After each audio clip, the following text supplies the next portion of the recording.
And we talked to Harold the H. Peacock-a-doodle-doo. His name is Harold Peacock. Yes. And he's historyouthere.com. And he's going to talk about the unknown Ipswich Olympic stories. How are you, Harold? Oh, fantastic, Danny. Yeah, it's a beautiful golden sun day, so gold medals, that's what we're going to talk about. Gold. Brilliant segues. Well, have we got some hidden stars that we had here in Ipswich? Yeah, and I thought, look, with 2 more gold medals for Australia overnight, now's a good time to tell you about possibly unknown Olympic stories connected to Ipswich, like you say. Gold.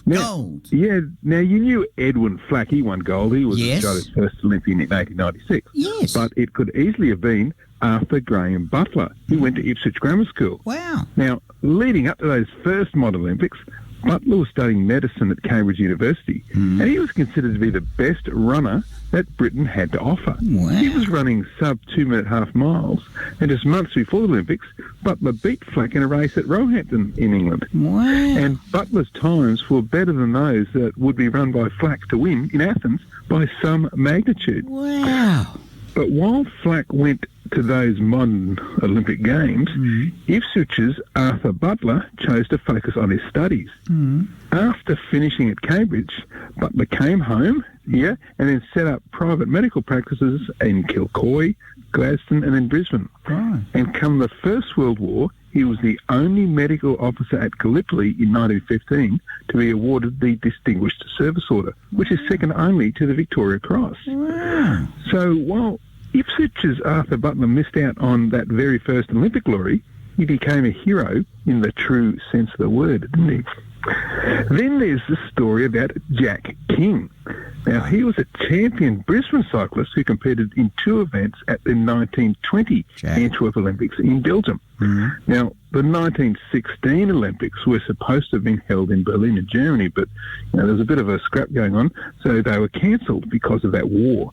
And so the first games after the war were awarded to Antwerp as a tribute to the Belgian people. Right. And here in Ipswich in those post-war years, the sports of cycling and racing on roller skates were both booming. Now, the Olympic cyclist Jack King came to town and proposed a race between the rival sports. That's a race between a cyclist and a roller skater. He even had a trial ride on the Ipswich skating rink and got a sponsor prepared to back a race for £10, which is about $5,000 today, for any Ipswich skater who was prepared to accept the challenge. Now, Daniel, disappointed to say there's no evidence the strange race ever actually happened, and so it was a big anticlimax, and Ipswich really did miss out on a chance for Olympic glory there. Wow.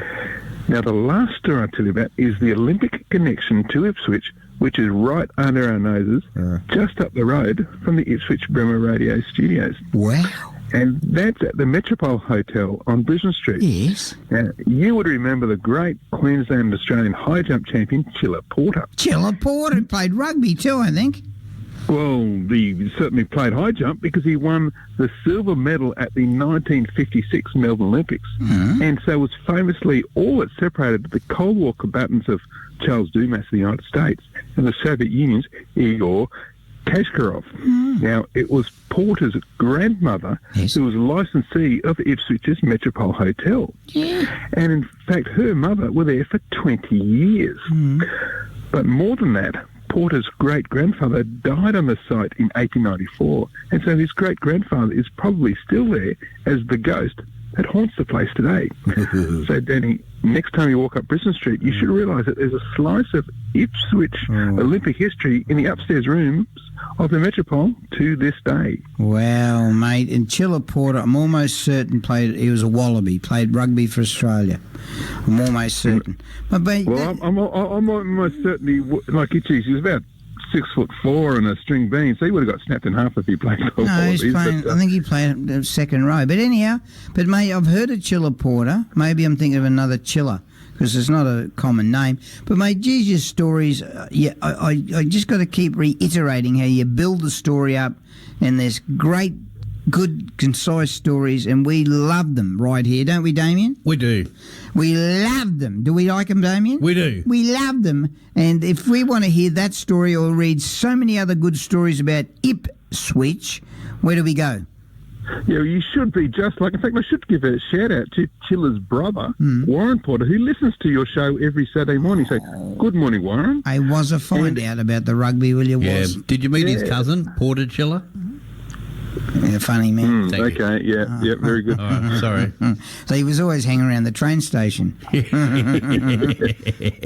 how do we read this? Go online. Yeah, go to... In fact, there's a lot of people who've been following me recently on Instagram, so just History Out There on Instagram, but online to the website historyouthere.com. And get on and give us a good old-fashioned ark. That's what we want on West Bremer Radio. Thanks a lot, Harold the H. Really good stories again. Talking about local history here at Ipswich on West Bremer Radio. It's 8:18.